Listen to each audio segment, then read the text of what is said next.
All right. Well, good evening, everybody. Thank you for coming.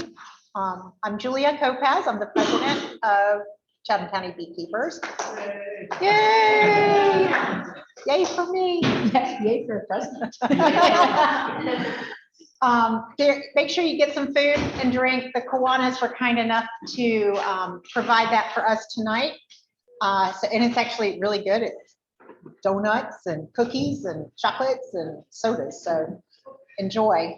I'm going to go ahead and get down to business since it's already 7:15. We have a few announcements to make. We are in the midst of kind of forming some committees, and we really are looking for volunteers. There's a lot of need for your talent. Whatever your talent is, we could utilize it somewhere. We have IT openings. If you're savvy with computers, social media, if you like socializing, if you have any experience keeping bees, even if you've just been keeping for a year, we need mentors. We're looking up the bee school right now. Once everybody graduates, people are going to be looking for mentors, and we're just, it's not a big deal. All you have to do is just have a little bit of experience, and you'll have plenty of people supporting you. But it's walking beside the new students so that they kind of feel a little bit more comfortable and can get in the hive and be able to be successful. And we want to help them just in that walk.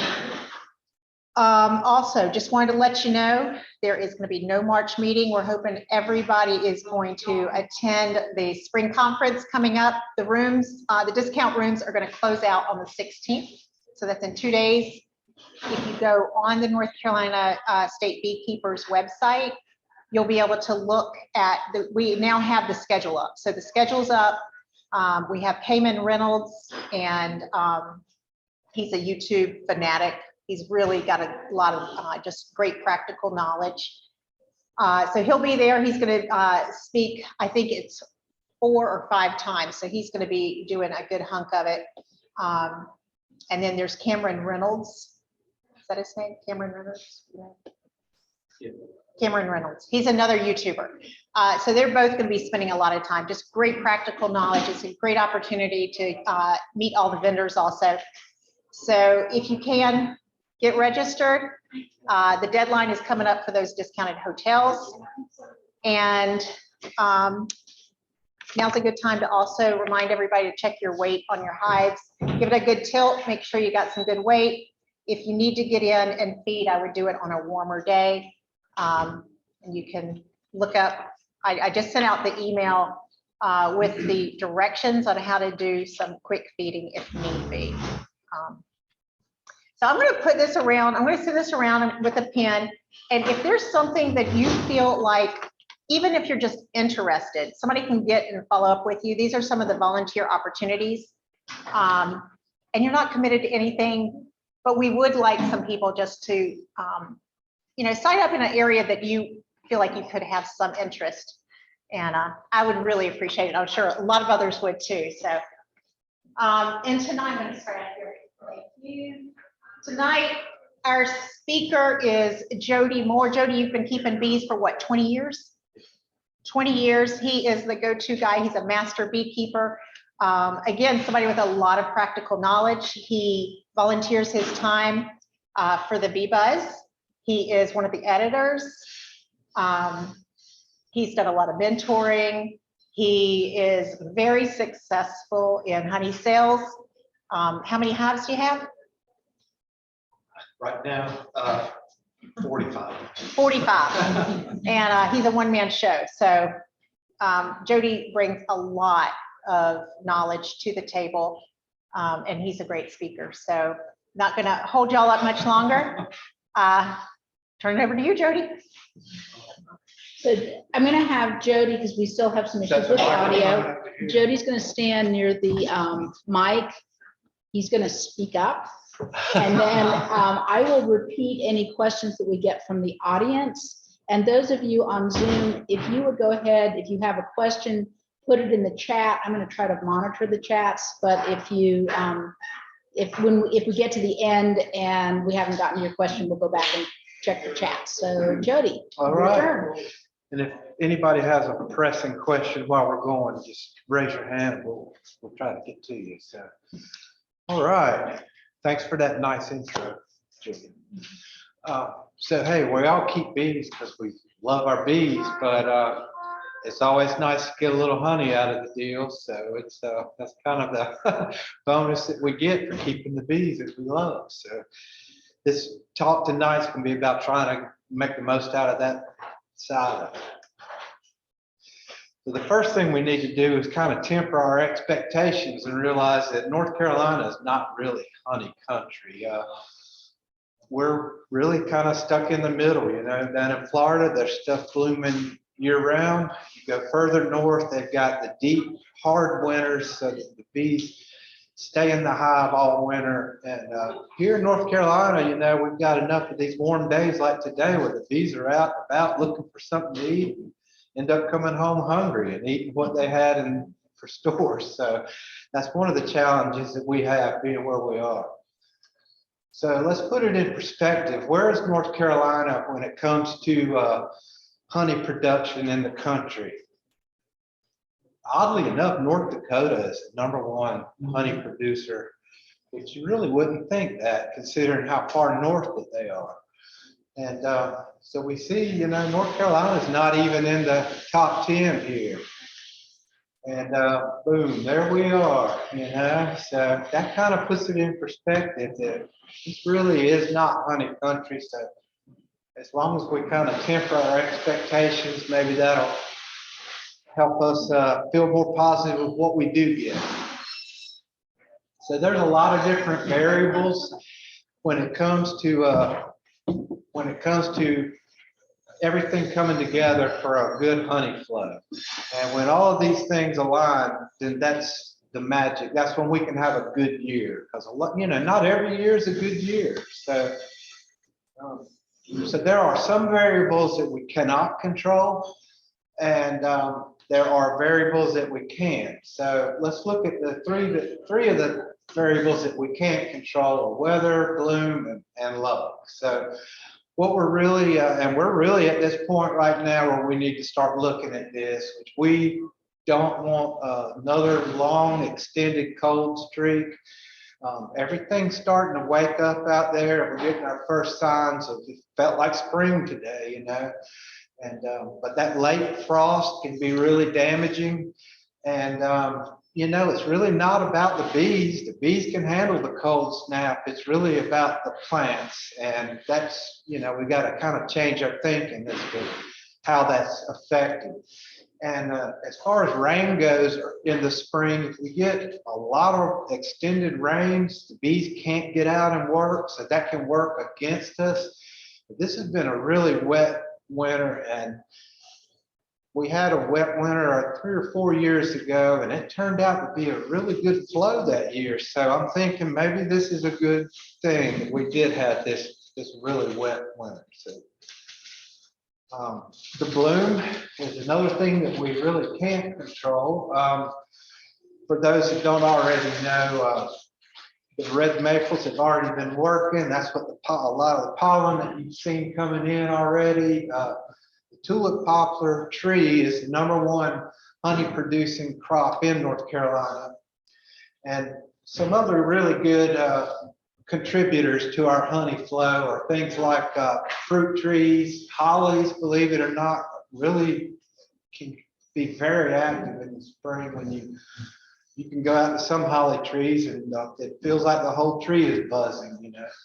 And of course, clover is a great contributor to the overall honey flow as well.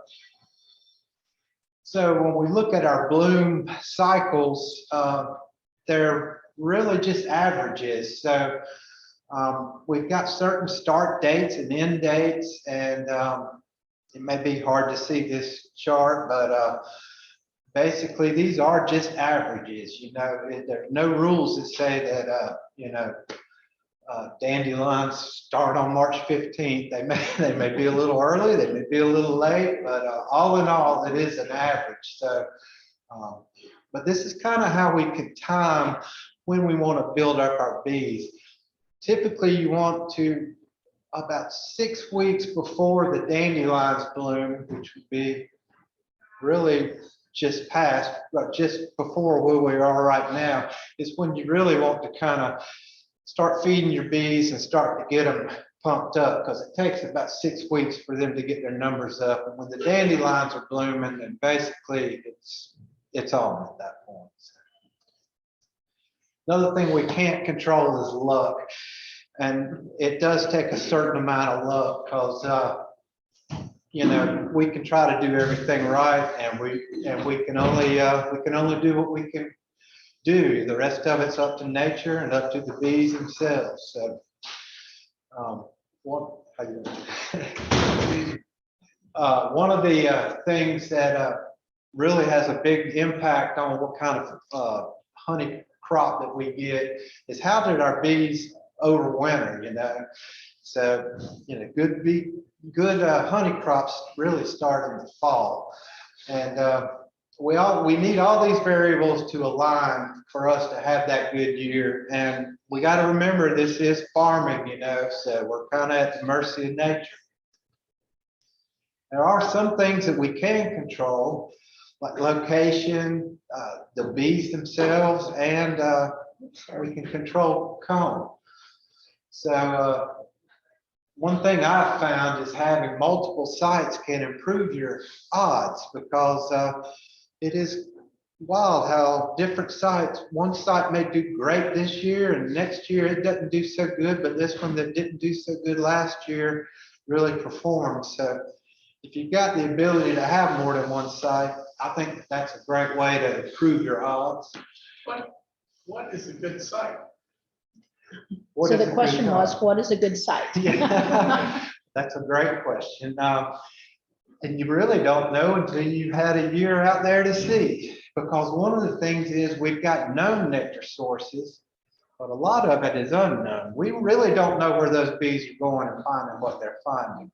So it's almost like a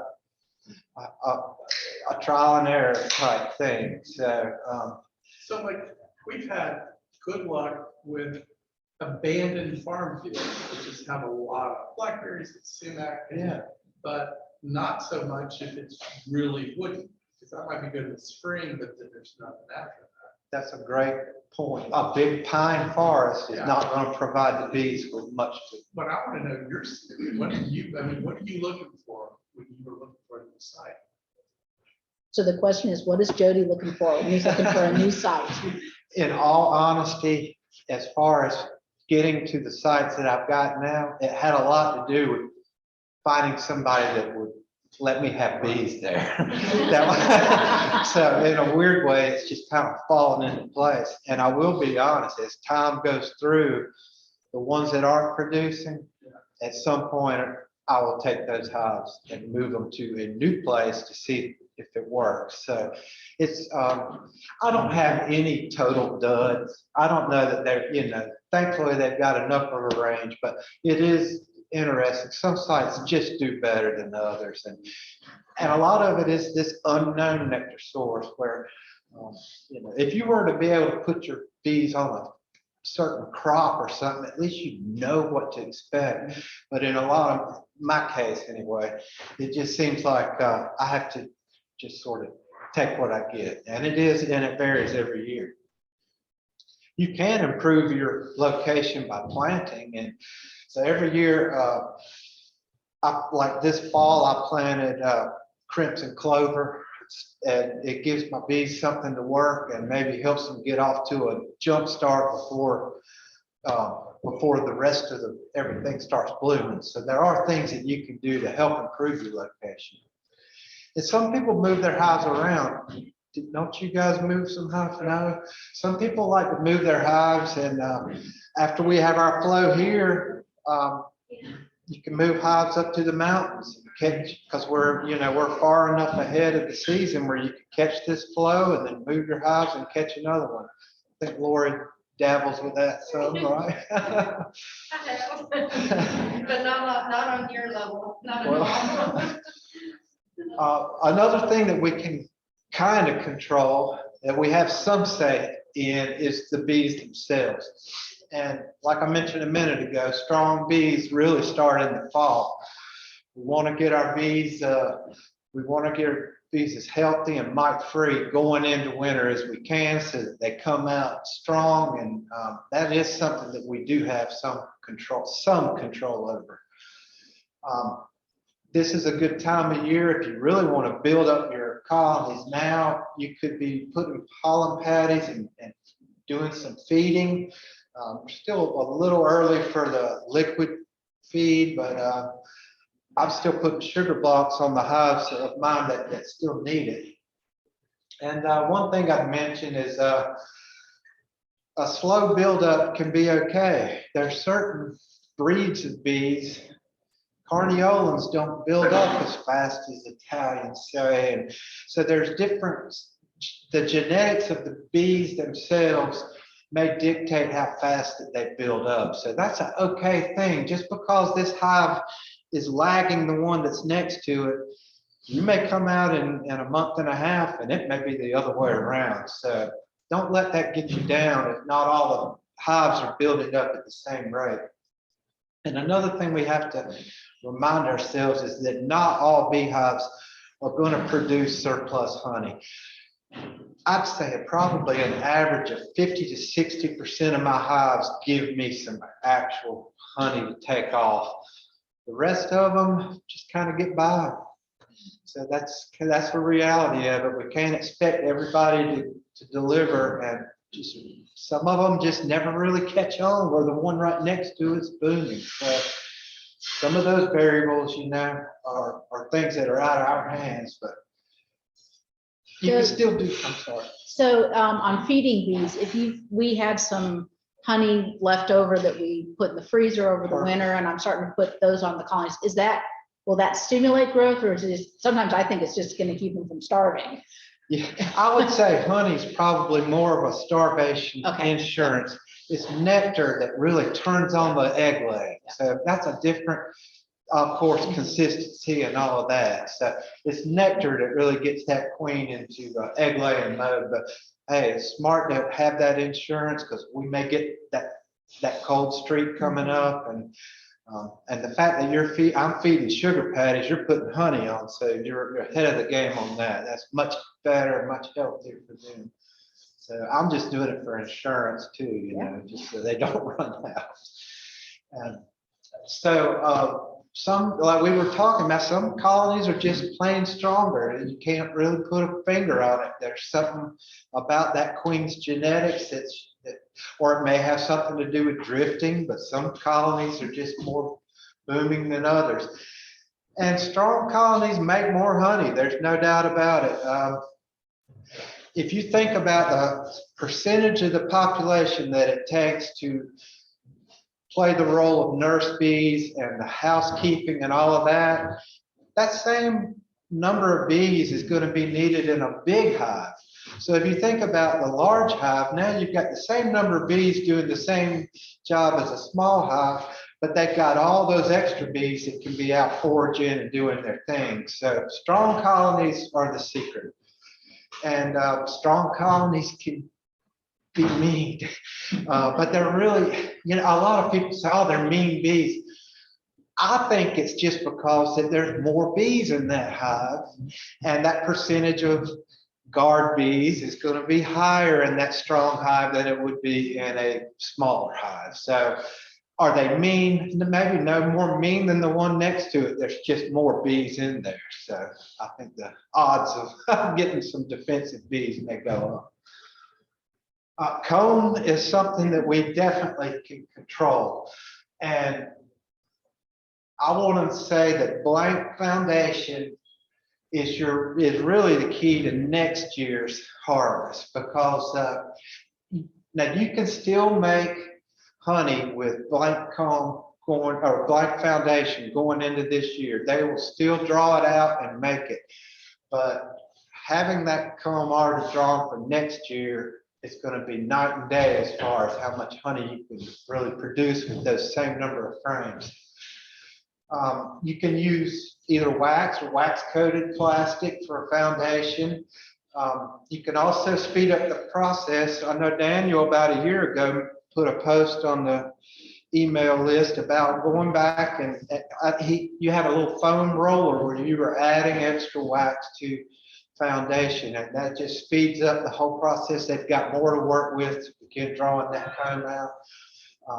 I'm definitely going to be doing some of that in the next week or two and see if that kind of improves the odds. I've also found that buying plastic foundation, we can get wax coated, and now they're selling something called max wax, which has been double sprayed. And I have seen a difference where they like that better and they tend to work it faster. And but I think the idea of actually rolling wax on there would really, that'd be like super max wax. And you can, and when we get, warm days like today, if they could take liquid feed, which we're at this time of year, we're using a 1-to-1 ratio. We want that thin, mimicking nectar syrup. That really encourages them to build that comb out. So there are things we can do to speed this up. But drawn comb is worth its weight in gold. There's no doubt about it. The bees don't have, it takes 8 pounds of wax, 8 pounds of honey, excuse me, to make 1 pound of wax. So think about how much energy that they use just to make that wax. Well, if it's already drawn, all they got to do is go out and fill it up. So drawn comb is really a big secret in having a good honey capture. It saves them so much work. They can fill it fast. You can, if your timing is right and they've filled and capped a super, you can extract it and put that empty super back on, and sometimes you may even get 2 runs out of that same box in the same season. Definitely want to have extra supers ready for when it's time. You need to have your stuff ready to just put on there. You don't want to be caught without equipment where, oh, now I got to build frames and, order foundation. Well, usually by that point, now you're reacting instead of being proactive. So, and brood comb is another thing that I'll mention as far as there's drawn comb that's used for honey production, which is usually still pretty white and clean. And then you get that dark brood comb. But brood comb's pretty valuable stuff as well. If you're going to make splits, if you're going to make nukes, you can use brood comb and put it in your swarm trap. There's a lot of good uses for brood comb. So it's absolutely worth collecting that as well. Now, drawn comb, one thing about it, it is a wax moth magnet, and especially the brood comb. And these are actual pictures of mine. You can see that one on the end there that sometimes those wax moths do such a number that, you know what, I'm just going to build new frames, because they will really do a number. And when they start building these cocoons like this, it's almost like they take a little router and just, they can really make a mess out of a hive. And if you let one get to this point, sometimes that third option there is your best. So let's talk about storing combs so we don't have to burn our stuff like I just showed. And I want to show you my method, and then we'll talk about some other types, other ways you can do it. But the way I do it is that after extraction, I'll let my bees clean it. I'll scrape everything clean. I'll double bag. I'll freeze it, and we'll look at, and then I'll stack them, and they're already sealed and ready to go for next year. And it's very convenient because I can, as I need one, I've got a box. It's just single pack. I can just take that trash bag off and I'm ready to go with drawn comb. So the first thing I'll do is I'll let the bees clean up. After I've extracted my frames in the extractor, I'll set them outside. So I've got all these different sites, but the ones that are at my bee farm are the luckiest bees because they they get to clean up all the honey from all the other sites. Now, I will throw out there that that could be a way to spread diseases as well, but thankfully that hasn't been the case. And my bees love it because they get to clean up everybody else's mess. So I've got this little time lapse. These are cappings. After I've cut the cappings off, I'll set these out and let my bees clean the cappings up. And this is what I'll melt down to have beeswax to do like Daniel was doing with the adding beeswax to your frames, or you can make candles, whatever, all the other uses of beeswax. Here's a little, every 10 minutes I snapped a picture. We talk about the waggle dance and how they can go back to the hive and tell everybody, hey, there's food out, but I almost had these guys trained because every day I put something out there, and it was like, it took them no time to figure out that I had put something out, because once the word got out, I mean, this was every 10 minutes. And the next thing you know, it was something to witness. So I don't know if can you hit, there's a play button on the bottom of the, Yeah, let's there see. you go. There we go. Here it is.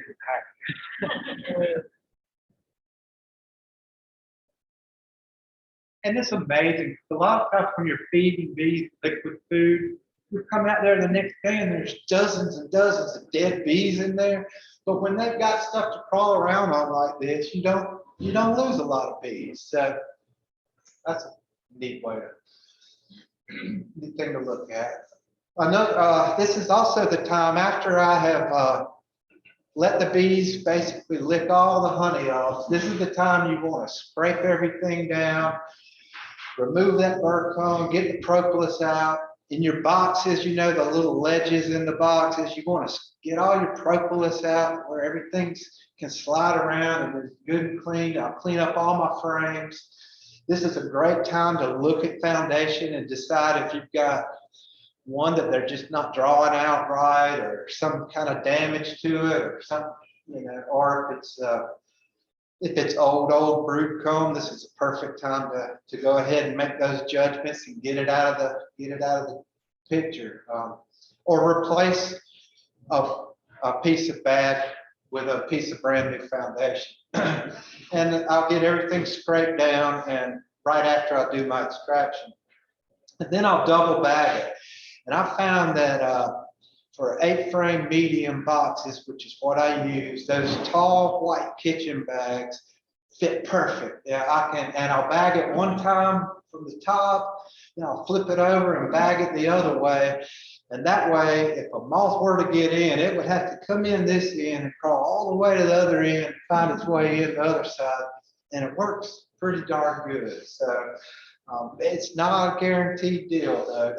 I've still had some failures doing this, but I have found that adult moths won't try to eat into a plastic bag, but if your freezing didn't work, those worms, those wax worms, can eat their way out.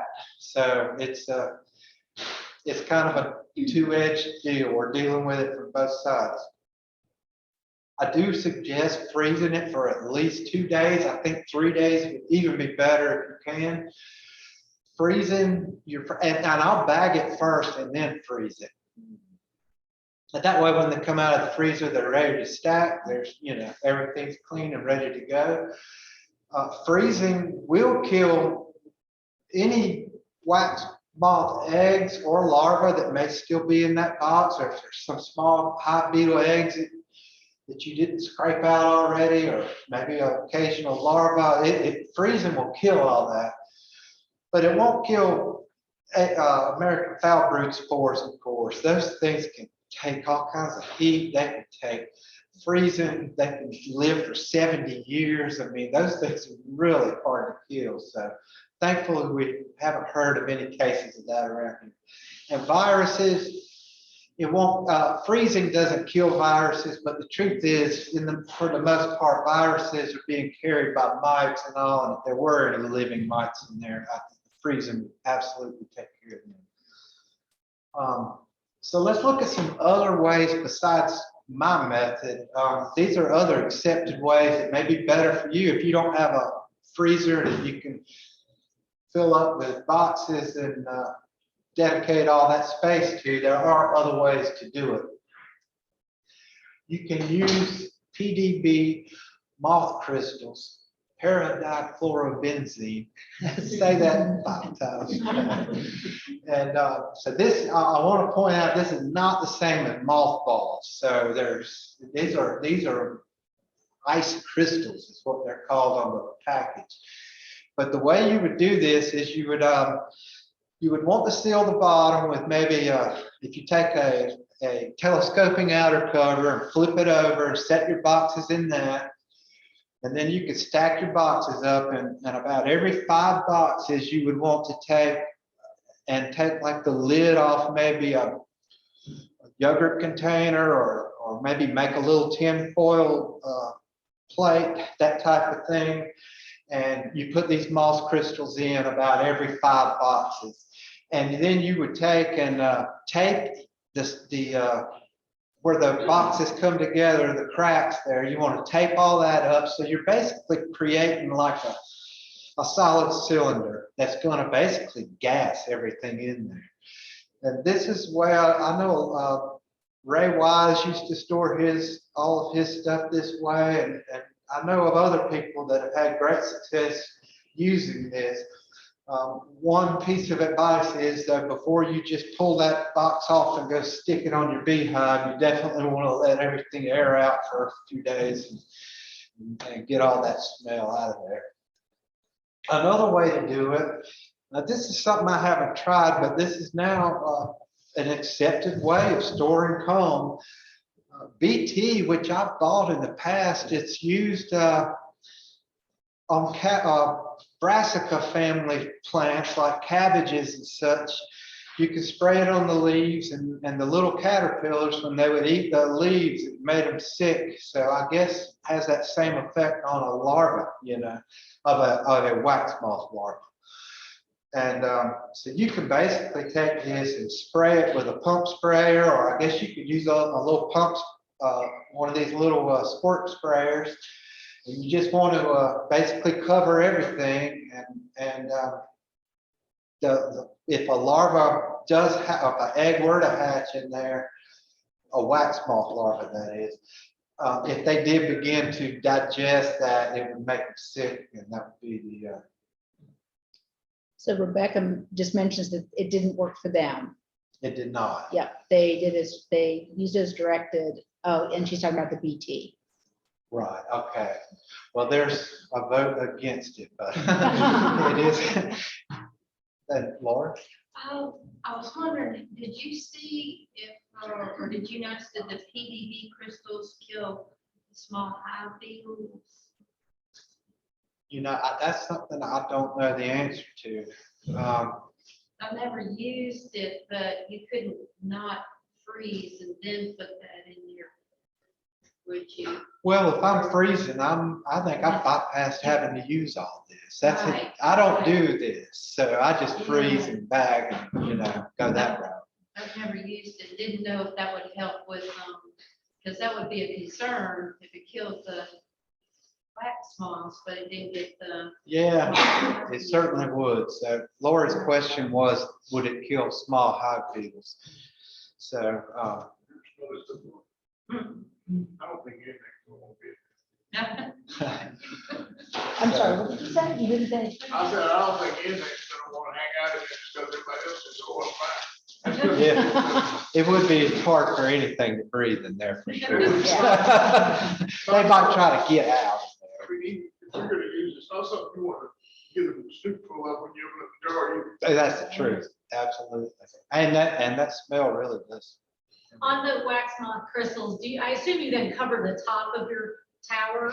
I'm sorry, I mentioned the inner cover on the bottom. You want one on the top. You're creating a sealed cylinder basically Right. by taping up all the cracks. Right, okay. Yeah, good point. Yes, sir. I use the Paramoth, put a bit in the stack and store them that way, and pretty much, in my opinion, it takes care of the moths and the beetles. Awesome. Okay, so the Paramoth is PDB. So excellent. So there's a vote for that.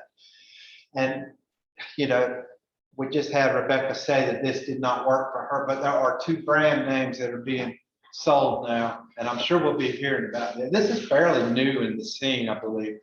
Sertan B402. If I'm not mistaken, one of those 2 is the Canadian term and one of them's the American, but at any rate, it's being sold and approved for use. So you have a question? So the PDB cannot be used at Four Seas because it would. they would Oh, lose so their it's not certification. organic. Okay, gotcha. It's organic already. But the BT is organic. Let's see. Not certified. Oh, sorry, I probably did that. I'm just trying to get you back. There we go. Okay. Okay, I think we were done with that one anyway. Oh, there we go. So there's another way of storing honey, friend. This is the old fashioned way. I know John Strickland used a lot of this method. He may have used other ones too, but you know, wax moths want that brood comb. They really aren't all that interested in pure beeswax, believe it, even though they're called wax moths. What they really want is that protein from those exoskeletons that had been shed inside, and the leftover bee bread that you find in old brood comb and stuff. So you can, you know, wax moths eat. I was just cleaning up some boxes last week, and if it was pure beeswax from honey that had never had any brood raised in it, even though some of the other frames had wax moth damage, they weren't that interested in the pure beeswax. So this way, if it's pure honey extraction comb, you can get away with this to some degree. But you definitely want it under a shelter. You want it to be able to get some fresh air and keep it off the ground because the mice will chew on it.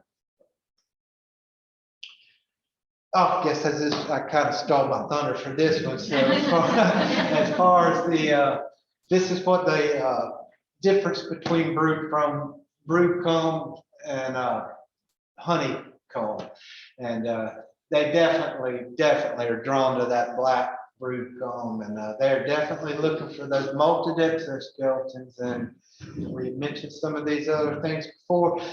We haven't talked about the idea that they say 5 years is a good time to swap out your brood comb. It can build up certain residues and stuff, but every time a bee develops inside of that brood comb cell and comes out, and they leave that final exoskeleton in there, every time that cell kind of shrinks just a little bit. So after several years of some heavily used brood comb, those cells will have shrunk. So they say 5 years is a good time to swap it out. And you saw the burning fire earlier.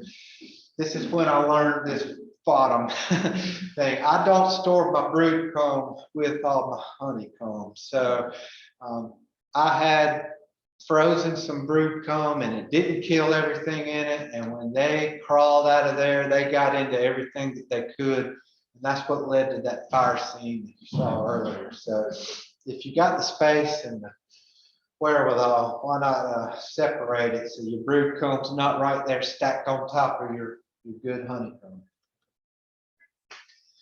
So let's look at some of the secrets of honey production. So when the flow starts, which we're getting closer and closer to, we want our bees as healthy as they can be. I know I like to do that early December oxalic acid vaporization. That seems to be, when I started doing that a few years ago, it seems like all my luck turned around as far as getting bees out of winter alive. So having those healthy bees before the flow starts is huge, because once they start putting honey in, our options on how we can treat start getting really limited. You can still use some formic acid. There are some things that you can do, but you really want to try to have everybody, you don't want to be medicating any more than you have to while they're in the mode of collecting nectar. we want this, we want to add drawn comb. You know, if you put drawn comb and empty foundation on, it just spurs them on to want to go out and work harder. So it's a way of really triggering them to put it in high gear. Ventilation is a big thing. You can speed up the time it takes from having a frame of nectar to a frame of capped honey just by having good ventilation. I like those screen bottom boards. I think they're great. You can also prop up the top lid a little bit to maybe help improve some airflow. Another thing I've listed here is emery shims. With me, the jury's kind of still, I thought it was such a great idea, emery shim. It's a shim that goes between two boxes that's got just a little bitty bee entrance in, and it's only a 1/2 inch tall. But I thought, oh, this is awesome. They'll be able to come right back to this upper entrance where I can, you know, my lower entrance down here, I'll put an emery shim up here, and the bees can come right in and unload their honey and go back out. And it never has seemed to work that way. And one reason is when those bees come back with a full load of nectar, they're not walking in and going up to the cell and putting it in anyway. They're handing it off to a house bee, and that's her job is to take it up. So that kind of killed my whole philosophy of the emery. But it may help a little bit with ventilation because it does provide, you know, another little air gap up top. Maybe, but I think it may be one of those things that sounds better to the beekeeper than it does the bees. You know, like a lot of fishing stuff is like you go down the fishing aisle at Walmart and stuff's made to attract fishermen more than it is fish. You know? So, and queen excluders, I'll throw in my 2 cents on that. For a long time, I called them honey excluders because it seems like when I put one on, I had the hardest time getting the bees to go up there and do anything. So last year, I read an article from Randall Austin, and I tried it on a couple of sites where I take the queen excluder and I turn it 90 degrees. So it leaves a couple of inches on the outside edges. And the queen doesn't typically like to work the far corners of the box. She likes to kind of stay towards the middle. So in a weird way, as long as she doesn't get real adventurous and want to venture out, in some cases that can kind of still keep her contained, but it makes it a whole lot easier for those workers to get up and down. Another thing I found is if you'll have drawn comb above that queen excluder, they're a whole lot more quick to go through there. They are not going to crawl through that queen excluder to draw wax and draw comb. That's not what they want to do. They would rather fill those bottom boxes up and swarm on you before they'll go up and do that. So that's my 2 cents on queen excluders. Some people swear by them. I'm learning to try to use them, but I'm still not 100% sold on. The truth is, if you can get that first box, of honey in place, then that's your queen excluder right there. I pull my queen excluders after I get it. You did what? I pull queen excluders after I get enough honey in that first box. And if they spread frames around, I will assemble 10 frames out of 2 or 3 suits. Perfect. Make that bottom and then get that queen excluder out.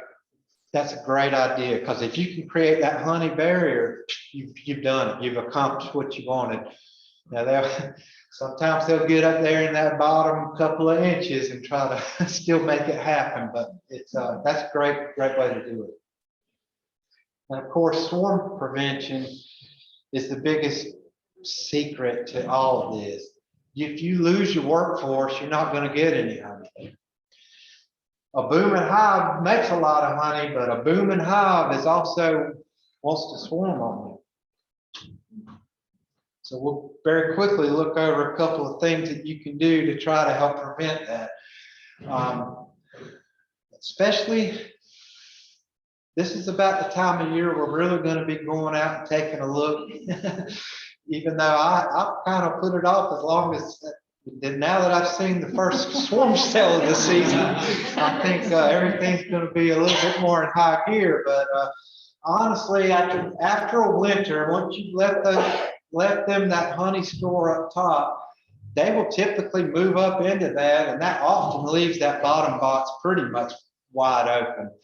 This is a great time to just sort of flip those over and put that empty box above it, and that gives them, they love to rise, you know, and this just gives them a way to do it. And you didn't really have to come up with any new equipment to do it. Of course, if they're in a position like this, you really would not want to do that, because now you're breaking your brood cluster, and now they're having a hard time keeping everybody warm, and they may have to abandon one of the two groups. And I've had my queen be in the upper box when I did the no.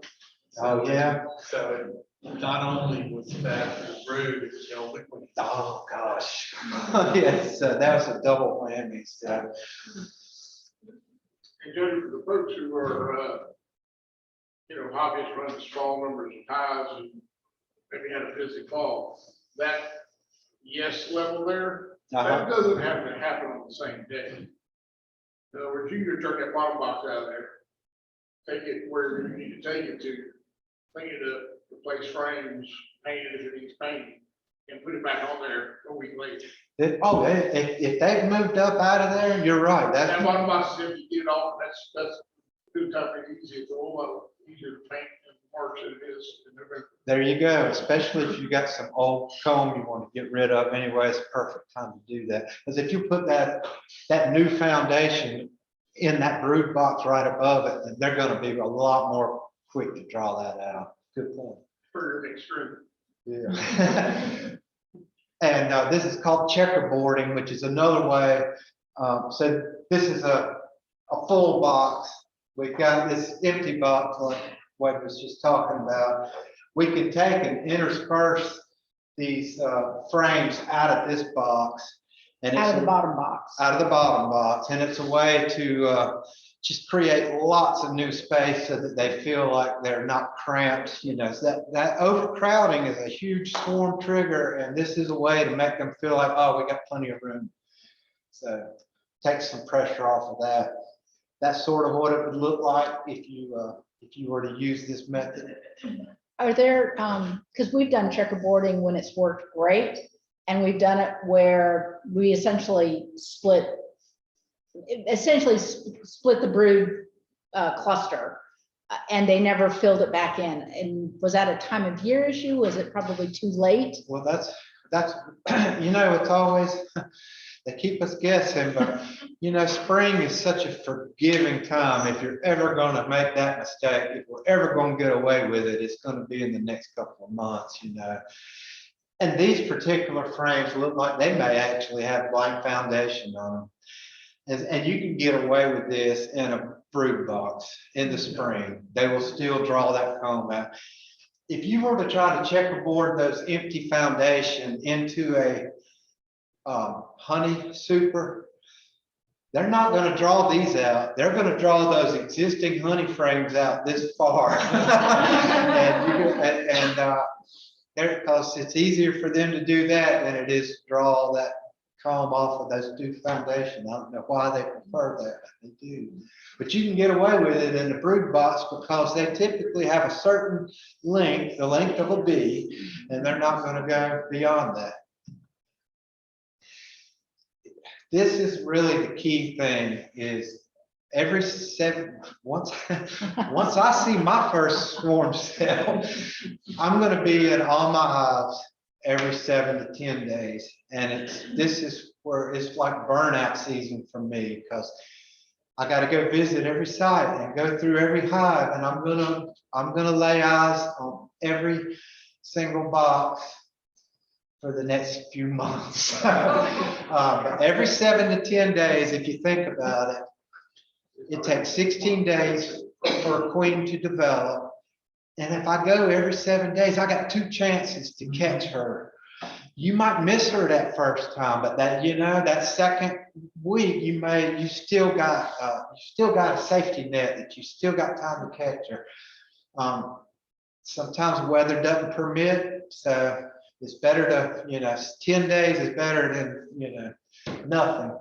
And the other thing is, you don't want to let that cell get too far along. You want to still tear them down while they're still open if possible. That way, once they cap them and they've been sitting in their cap for a while, then mama's getting on a diet and getting ready to leave, So you definitely you don't want to go more than 10 days if you can help it. I use a calendar to do this just so I can see where I've been. And it just makes it a whole lot easier for me to visualize where I need to go next. So I'm not guessing as to where I'm at with all this. It's a must do. If you want a good honey crop, you can't let them swarm on you. Now, we're all going to lose swarms. It's still going to happen. You're going to miss some queen cells. It's just going to happen. And that doesn't mean you're not still going to get a honey crop. You can still get a honey crop after a swarm. But the catch is, if you can prevent them from swarming, man, you've got a whole lot more workforce to make it happen. After the flow kind of ends, once I back off. If they want to make a new queen at that point, I let them do what they want, because they know if that's an old queen and they really needed a new one all spring, I'm not going to get in their way at that point. That's when you want to check your swarm traps every 7 days. Maybe you can multiply your number of hives at that point. Don't forget, not all queen cells are the same. What we're looking for are swarm cells. If you find an emergency cell in that hive, you don't want to go cutting all those down, because they may be like, the last time you were in there, you may have actually squished her, or, she may have passed away from other events. And so just keep in mind, we're after swarm cells, not emergency cells. And I try to disturb them minimally. I hope I've got a slide next. If not, I'll come back and tell you what to do. But I try not, when it's flow time, I'm not going through every frame in the brood box and looking at everybody and putting it all back.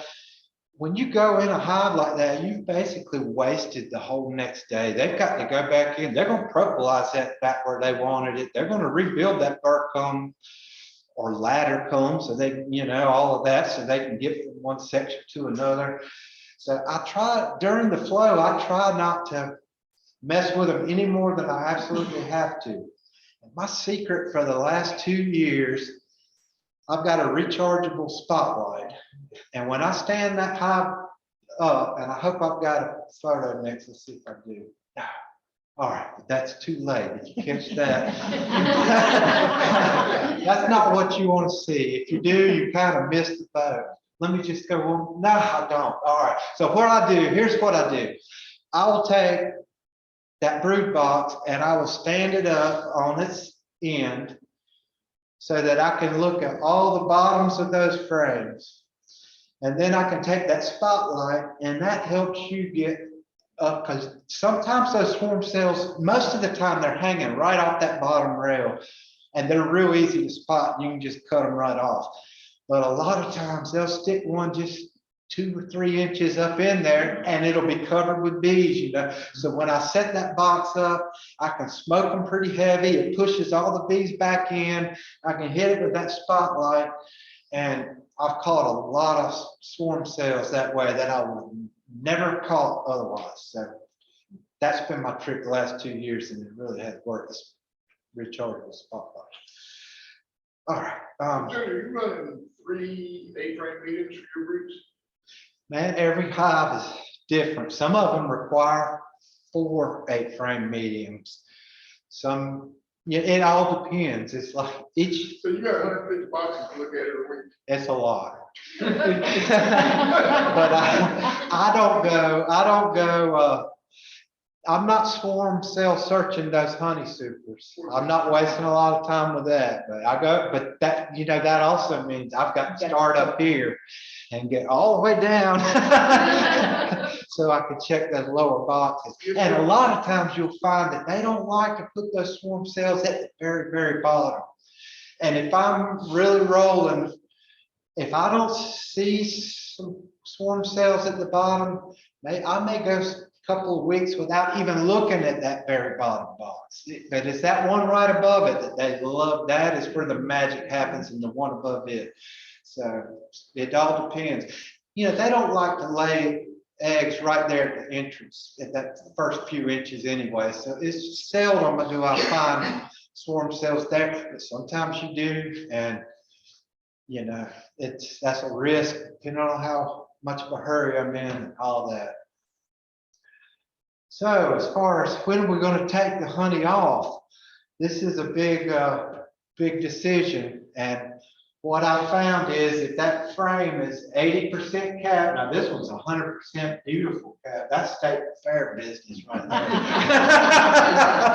But at any rate, once they're 80% capped, you're in the clear. You don't really have to worry about is my honey ready and all that. You can also, so a lot of times I love to wait till that whole box is ready and capped and I can take the whole box. But it's okay if it's not, that the whole box isn't ready. Sometimes you can just go through and cherry pick single frames out and move those ones that were on the outside towards the middle, you know, and put empty comb back in. And, you know, you can still pull single frames and do a harvest that way if you need to.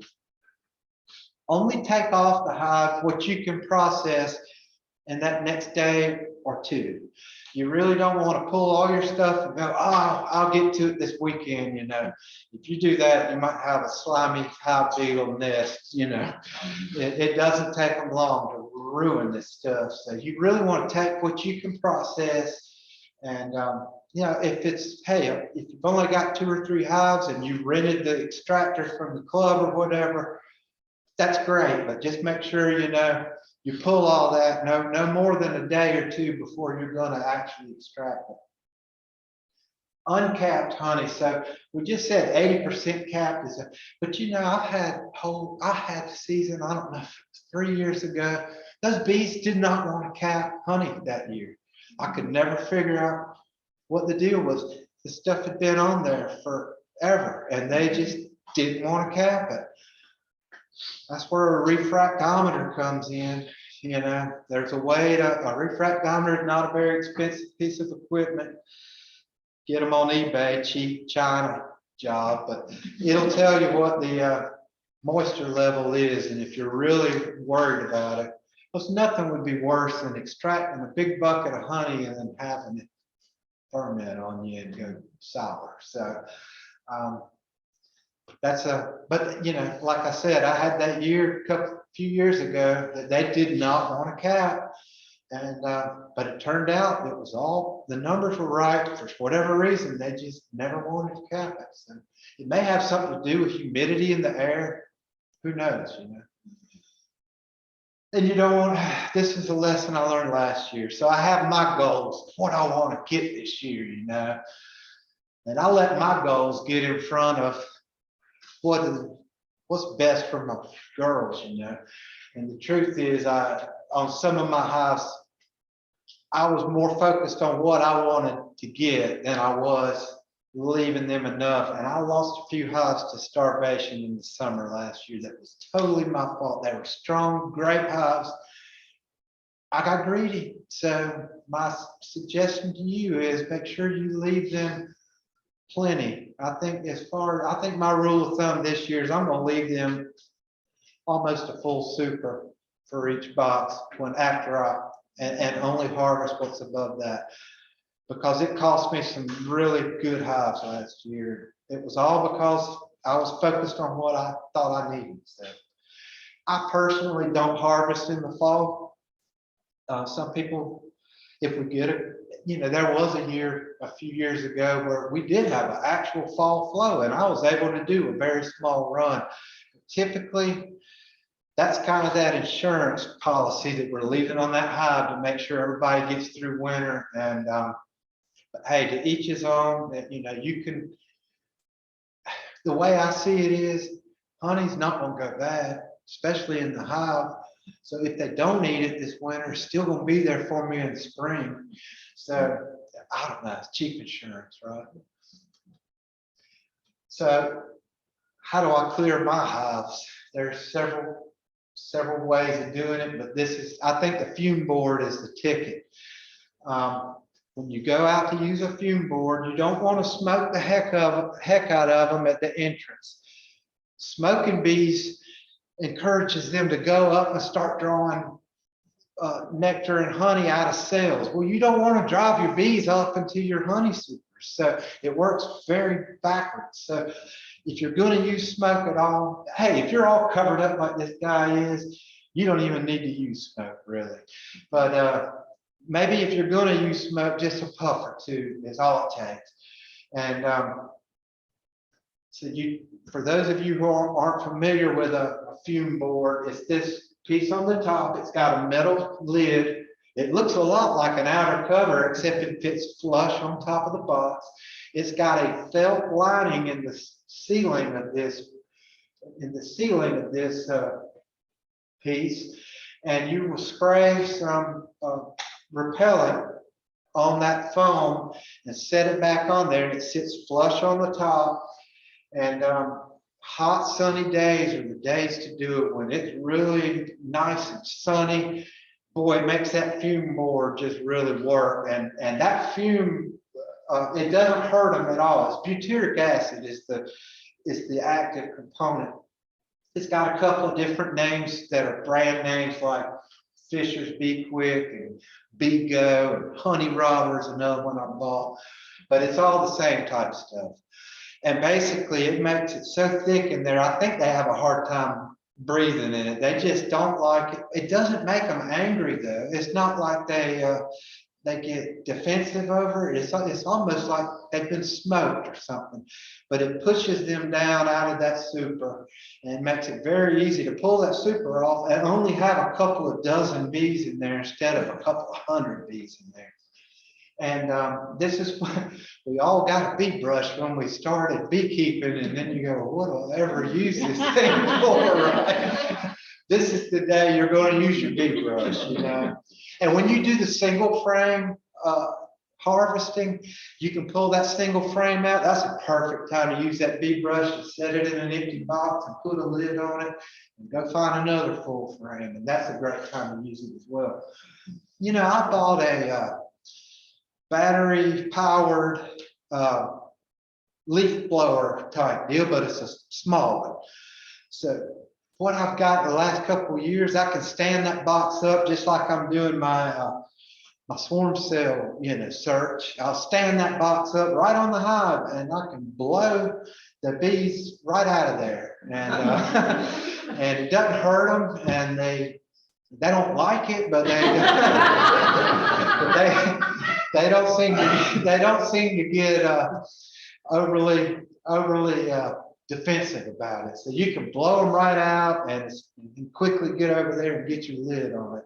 That's why I have that at the bottom. You never forget when you set that box on the back of your truck or whatever, you better have something to cover it, or those bees are going to all want to go rob it out. You're going to be right back where you started in about 5 minutes. So. Jody? Yeah. If you're using fume boards and you need to get started early in the morning, or it's a little bit cooler day, it's 7 degrees instead of 8 degrees. You know, all the ones I've had have got 10 on the top of them, just like a telescope and cover. So a plumber's torch. Across the top of that thing, it'll heat that felt right up, and the stink will come rolling right out of it. I hear you. Never have tried that one yet. So just. For those at home, Yeah. yeah. Wade says he likes to take a propane torch and heat the top of his lid on it if it's early in the morning and the sun's not beating down on it. So. I'm sure there's a fine line between. And yeah, if you're sitting there and waiting for that fume board to work and start seeing smoke drifting out of the bottom, you did it too long.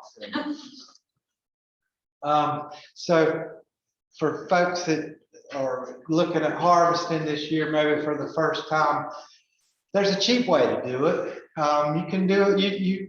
you know, we can do it the way that they've done it for thousands of years. And that's, well, except they didn't have paint buckets and paint filters, but same idea.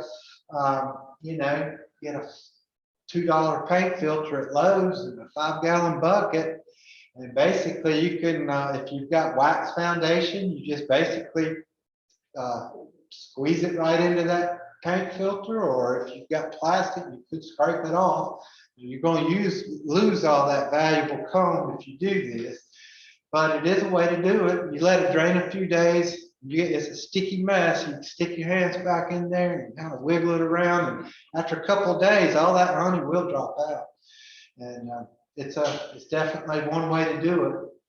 There's your paint bucket and filter there. The extractor method saves a whole lot of time, and really the best thing about it is you've got all that reusable comb if you use an extractor.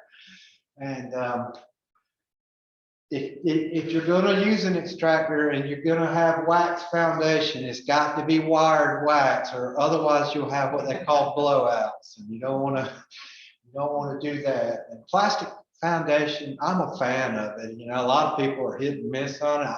Personally, I'm sold on the stuff, and it stays in that frame, and you can spin it just as hard as you want, and it won't blow out. So, but there's 3 steps to this. That's my buddy Howard there doing some scraping there. But we'll look at the 3 steps of this. So the first thing you got to do is take the cappings off. You can either use a serrated cold knife, or you can use a heated knife. I tried a heated knife one time, and I felt like it burnt my honey. I'll be honest with you. I can see how it's a good trick though, because I mean, gosh, it goes through it just like butter, you know. But the problem is that thing gets hot, and as it's sitting there with the honey on it, just felt like it was burning honey, and I adding some weird flavors to my honey if I do that. So I'll just stick with the serrated cold knife. That's the way I like to do it. This is invaluable. A capping scratcher is, and a lot of people think, oh, I'll just scratch. It's called a scratcher. I'll scratch the caps off. Well, I found that if you do that, you're going to clog up your filter system. So I like to take this capping fork and slide it underneath the tops of the sails and just lift them off. And I get a clean opening at the top, and then you really need to be using a capping tank or a bucket of some type. And you know, so after I'll do that with the capping fork, just scrape it off on the edge of that tank, and you'd be surprised how much honey comes out of a capping tank. It is really not that far, depending on the frames, especially the ones that they like to build out. By the time you cut it off, sometimes the capping tank has, you know, 50% of what you got from the extraction. So it's definitely not to be overlooked. And you always want to filter those cappings, and you can use those cappings like I showed you earlier. Let the bees clean them up. That's your source of beeswax. That's the good pure stuff, the cappings wax. So there's a manual crank extractor, and then there's motorized ones. Both of them had the same idea, but you don't want to start out wide open and just turn, you know, crank it all the way up. You really kind of want to let it get going and just kind of creep up the speed as you go. Or if you're cranking it, you know, start out kind of slow and let it start running, and then you can speed up. By the end, you can go pretty much as fast as you want. I found that it takes about 1 run just to prime the extractor. You've got to get the walls wet. You got to get enough honey inside the bottom of that tank to where honey is ready to flow out of it. So it takes a good run just to get it primed, and then from there on, you're pretty much rolling. A couple of things I found as far as how do you clean up this metal extractor? I'll set it outside, let the bees lick it clean. And the other trick is You think hot water would be great to clean up honey and wax, wouldn't you? Hot water, though, melts wax and it sticks to your stainless steel extractor and makes a big mess. So cold water is the trick. It keeps those wax flakes flaky and they'll wash off a whole lot easier. Okay, our next step out of the extractors to make sure we're going to filter it. Personally, I like these two-stage stainless steel screens. One of them is more coarse and the one below is very fine. And I'll tell you, about every 2 runs, this top one will have enough wax flakes and junk in it that you almost have to stop the whole process, go out, clean that off, and come back in and start over. So it's not like you can just keep running it. This will clog up with wax cappings at some point.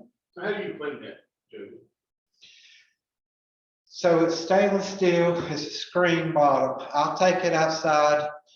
I'll first take my capping scratcher and try to save all that wax stuff that I can, put it in my cappings tank. Then I'll take that top screen out. Usually the bottom one doesn't ever really get that clogged. It may, after a bunch of runs, you may have to do the same thing, but I can take just that top screen out, go outside with a hose and hit it from the back side so that you're pushing the flakes back off the side that they fell onto. And you want to make sure that you dry it out completely before you put it on, otherwise you're adding moisture to your next run. There's also nylon that do the same. Yes, I was ma'am. gonna say something else that I've done that seems to work really well. I have the stainless steel. I like to pour it straight into the 5-gallon bucket and let it set for a couple of days. And then lift off the stuff that floats to the top And then filter. then filter it and you don't clog up as fast. Okay, now that would make sense. You let all that wax float to the top, and that would save a lot of headaches. They make these nylon screens that sit right inside of a 5-gallon bucket. They come in different coarse, medium, and fine. They work very well as well. They're just as good as the stainless steel one. The reason I ask you, Jody, is I use those, and basically, those are one and done. So you have to have a collection of them, because by the time you get them wet, they don't dry out right away. Oh, the nylon The ones. nylon ones, because they tend to be a little bit finer. I mean, you can shake them, but you know, you can tell it's still wet. So I I got was asking, like, you know, what you were doing with that, if you were heating it up to keep it dry. Yeah, stainless steel may be easier to hit with a paper towel and just dry it off. You know, I guess you could always take a hair dryer to it or something. But I've taken my steel screens and put them in the oven after I'm all done at about 200, and it gets the wax really, most of it'll drop off, but then I'll take the paper towel and just wipe it off.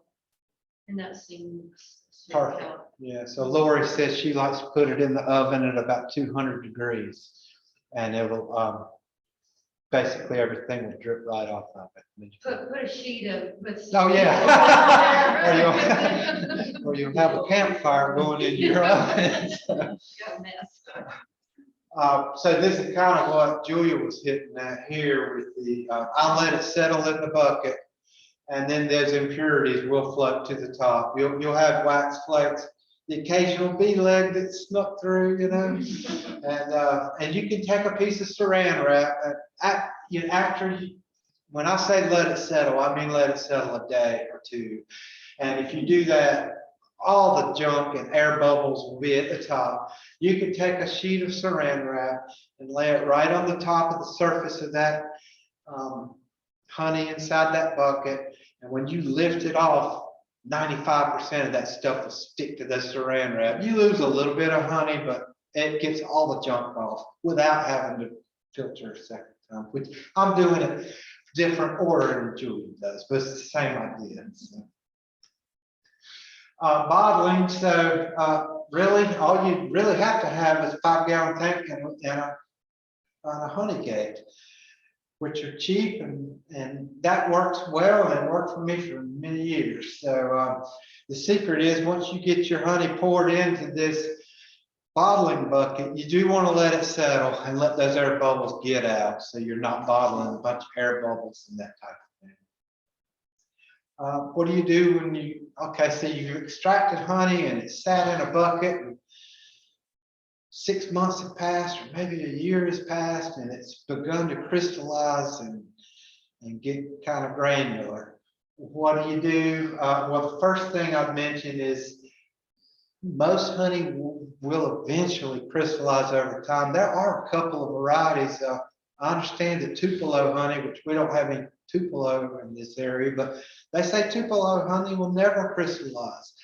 And I've got some 5-year-old honey that still hasn't crystallized, but then I've got some that's 5 months old that already did, you know, and that has to do with what the floral source is. It's totally dependent on that. So what can you do to, you could, if it's in glass mason jars or glass, or if you've already bottled it, that's another hint I better add to the end of this.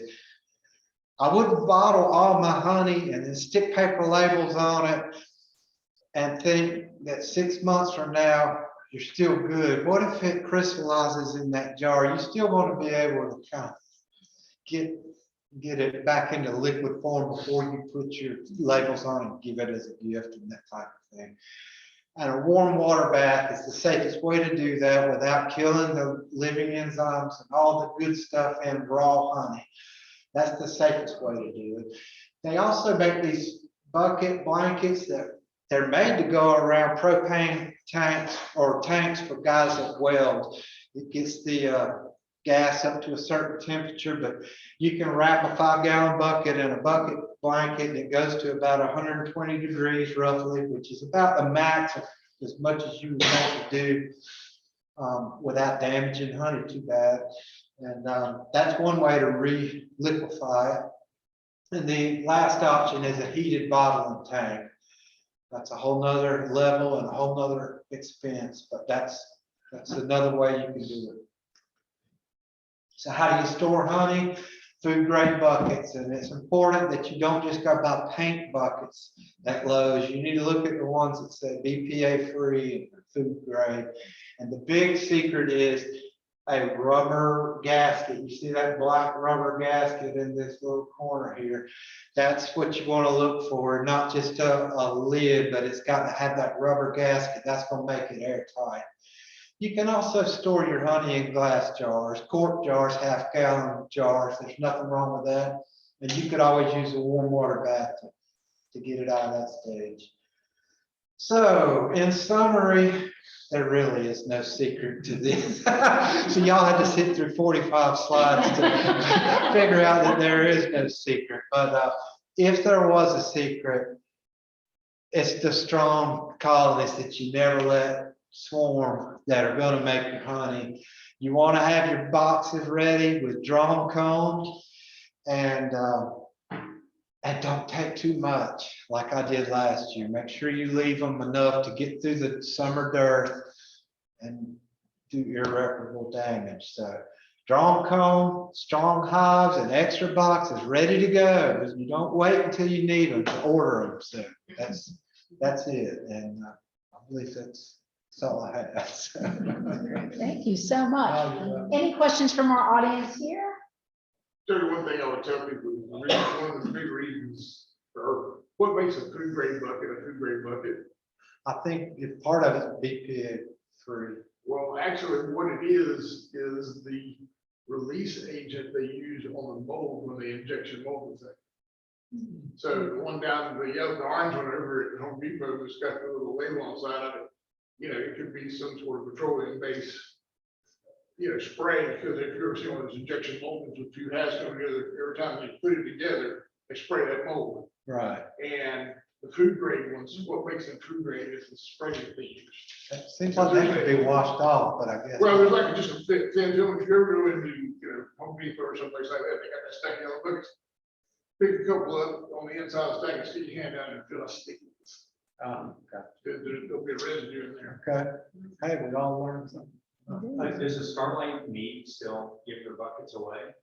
Yeah, after that last Christmas party, they offered to do that. They're food grade. They are definitely food grade. And I've also heard people say that they've gone to the Food Line Deli where they have like mayonnaise and stuff like that. That if you'll ask, that they'll set some of those aside for you. That would work. Pickle buckets. Yeah. Pickle buckets, there you go. Our chat just indicated that from Walmart at the deli, they have them and they'll set them aside for There you you. go. The thing about a pickle bucket is you're gonna, am I gonna have like a kosher deal? Hey, that may be the next hot thing.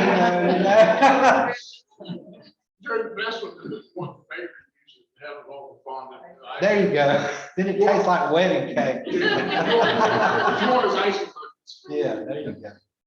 Your blanket, then you put around it, you also get home brewing. Oh, okay. So it's a homebrew thing as well. Okay. Gotcha. And I've also, I believe, Blue Sky Bee Supply or some of these guys carry that bucket blanket in theirs. It may be cheaper if you buy it under another name, you know, so, like at the welding place. It's not big. When you freeze your frames and they're already in plastic, how do you avoid condensation? You know, I did it the other way. And I froze the boxes and then I would put them in the bag. I found that I got more condensation doing it that way than I did when I totally sealed it and bagged it and froze it. And I'm not having mold issues and all of that, like you might think that I would. It seems like I got more condensation when I froze the naked box and then tried to bag it after I pulled it out. Because you kind of want to get it in that bag pretty quick, because, you know, it depending on what time of year it is. If it's, you know, 13 degrees outside, it's no big deal. But if it's warm out, what would be the point of freezing it now? You know, you give something time to get in there. So. And also when you were showing Strickland's method of keeping his frames, I didn't understand the picture. I couldn't tell what was going on. How is he hanging? Is he hanging them under the eaves Yeah. on something, or is he standing on the shelf outside or all outside? Yeah, let me see if I can. Oh, there we go. She's got it. Up there. Oh, I missed it. There we go. Yeah, so, okay, in this particular picture, this is not my photo in this case. This guy took a couple of steel cables and you can also just use a couple of 2x4s and you just want them spaced to where the ears of the frames would sit down on there, you know. So he's stretching them underneath the overhang. like Yeah, underneath the basically, you're just top getting them up out of your way to where they're not in your way. It's good to have a breeze and maybe some diffused sunlight's fine, you know. I've been out to John's, it's been a while, but he kept a bunch of frames under a shed like this. So that's good for the honey frames. Yeah, but not you the brood. never do a brood frames like that or you're in vital trouble. And yeah, this guy used 2 steel cables and his reasoning was that a mouse couldn't crawl out, even though I don't think a mouse is going to try to get 10 feet. Then again, you never say never. You're not from New York, my skin's here. Exactly. That's, I was gonna say, I use one by one. oh, there you So go. I use one by one and create a big frame. And then you just put them, you know, ever so off across to support it and you can hang it. Yeah, that makes perfect sense. Because they don't weigh much. It's just something. Well, thank you. Okay, you're so welcome. much. Yeah.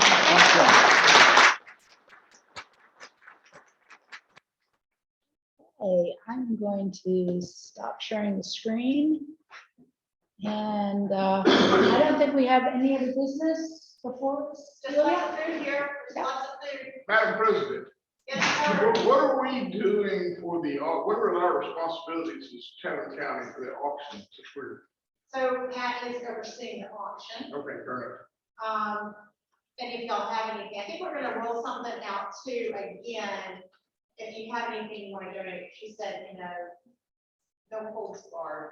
If you have something to donate, that will, it does not have to be bee related. All the money that she gets from the silent auction will go to the endowment professorship. So that's kind of the goal. Chatham County is taking big roles this year with with the spring conference. So anything that y'all have to contribute that could bring some value, that would be excellent and awesome. So I was just gonna repeat that anyone who has anything that they'd like to donate for the silent auction at the spring, excuse me, at the spring meeting, contact Pat, in case anyone missed that. All right, I'm gonna stop recording.